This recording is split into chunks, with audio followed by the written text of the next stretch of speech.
Hi friends, welcome back to Ushas food world. ഇന്ന് ഞാൻ വന്നിരിക്കുന്നത് വളരെ ക്രിസ്പി ആയിട്ടുള്ള എഗ്ഗ് പക്കോറയുടെ റെസിപ്പിയുമായിട്ടാണ്. വീട്ടിൽ വിരുന്നുകാരൊക്കെ വരുമ്പോൾ വളരെ പെട്ടെന്ന് തന്നെ നമുക്കിത് റെഡിയാക്കി എടുത്ത് അവർക്ക് കൊടുക്കാൻ പറ്റും.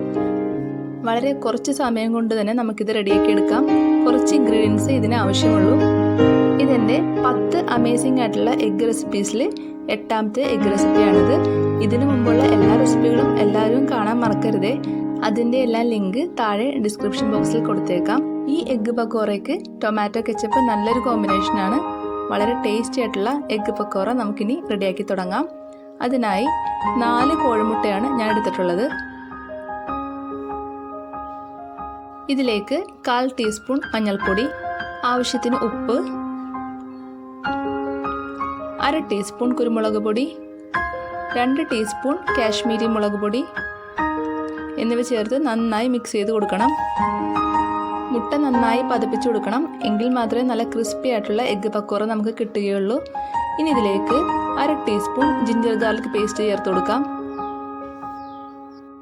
ചെറുതായി അരിഞ്ഞ 2 പച്ചമുളക്,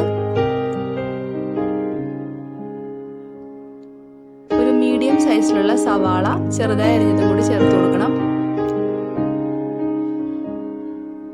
അതിനുശേഷം ഇതിലേക്ക് 1 ടീസ്പൂൺ വെളിച്ചെണ്ണ ചേർത്ത് കൊടുക്കുന്നുണ്ട്. കുറച്ച് മല്ലിയില ചേർത്ത് കൊടുക്കാം. മല്ലിയില താല്പര്യമില്ലാത്തവർക്ക് വേപ്പില ചെറുതായി അരിഞ്ഞിട്ട് അത് ചേർത്ത് കൊടുത്താൽ മതിയാവും. മല്ലിയില ചേർത്ത് നന്നായി മിക്സ് ചെയ്തതിന് ശേഷം ഇതിലേക്ക് 4 ടേബിൾ സ്പൂൺ കടലപ്പൊടി ചേർത്ത് കൊടുക്കണം. കടലപ്പൊടിയിൽ ചെറിയ കട്ടകൾ ഉണ്ടെങ്കിൽ അത് നന്നായി ഉടച്ചു കൊടുക്കണം. ഇനി 1 ടേബിൾ സ്പൂൺ അരിപ്പൊടിയും കൂടി ചേർത്ത് കൊടുക്കാം. അപ്പപ്പൊടിയാണ് ഞാനിവിടെ എടുത്തിട്ടുള്ളത്. ഈ സമയം ഉപ്പ് കുറവുണ്ടെങ്കിൽ നമുക്ക് ചേർത്ത് കൊടുക്കണം. ഞാൻ 1 നുള്ളുപ്പും കൂടി ചേർത്ത് കൊടുത്തിട്ടുണ്ടായിരുന്നു. ഇനി നമുക്ക് ഒരു ചട്ടിയിൽ എണ്ണ നന്നായി ചൂടാക്കിയതിന് ശേഷം റെഡിയാക്കി വെച്ചിരിക്കുന്ന എഗ്ഗ് മിക്സ് നമുക്ക് ഇതിലേക്ക് ഇട്ട് കൊടുക്കാം.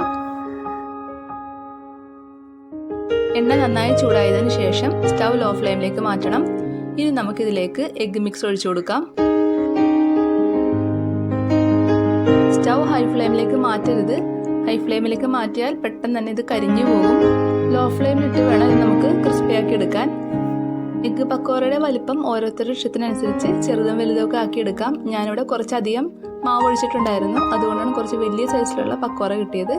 നിങ്ങൾക്ക് ചെറിയ സൈസിലാണ് വേണ്ടതെങ്കിൽ കുറച്ച് മാവ് ഒഴിച്ചാൽ മതിയാവും. ഒരു സൈഡ് നന്നായി മുരിഞ്ഞതിന് ശേഷം ഞാനിത് മറിച്ചിട്ടിട്ടുണ്ട്. ഒരു സൈഡ് നല്ല വീർത്ത് വന്നിട്ടുണ്ട്. ഇത് കാണാൻ തന്നെ നല്ല ഭംഗിയുള്ളൊരു സ്നാക്കാണ്.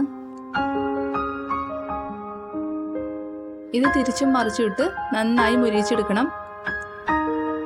ഏകദേശം നല്ലൊരു ഗോൾഡൻ കളർ ആകുമ്പോഴേക്കും നമുക്കിത് എടുത്തു മാറ്റണം.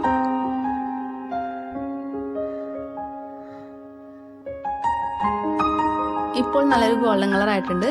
നമുക്കിത് ചട്ടിയിൽ നിന്ന് എടുത്ത് മാറ്റാം. ഈ രീതിയിൽ നമുക്ക് ബാക്കിയുള്ള പക്കോറകളും റെഡിയാക്കി എടുക്കണം. ഇതിനു മുന്നേ എഗ്ഗ് പണിയാരത്തിൻ്റെ റെസിപ്പി ചെയ്തിട്ടുണ്ടായിരുന്നു. അതെല്ലാവരും ഒന്ന് ട്രൈ ചെയ്ത് നോക്കണം. വളരെ ടേസ്റ്റിയാണത്.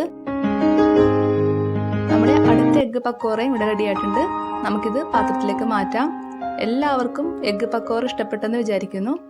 ഇഷ്ടപ്പെട്ടെങ്കിൽ ഷെയർ ചെയ്യാനും ലൈക്ക് ചെയ്യാനും മറക്കരുതേ. എൻ്റെ ചാനൽ ഇതുവരെ സബ്സ്ക്രൈബ് ചെയ്യാത്തവരുണ്ടെങ്കിൽ ചാനൽ സബ്സ്ക്രൈബ് ചെയ്ത് തൊട്ടടുത്തുള്ള ബെല്ലൈക്കൺ ഒന്ന് പ്രസ് ചെയ്യണേ. ഇതിനു മുന്നേയുള്ള 7 എഗ്ഗ് റെസിപ്പീസുകളും എല്ലാവരും കാണാൻ മറക്കരുതേ. Okay friends, thank you. അടുത്ത വീഡിയോയിൽ കാണാം. Have A nice day.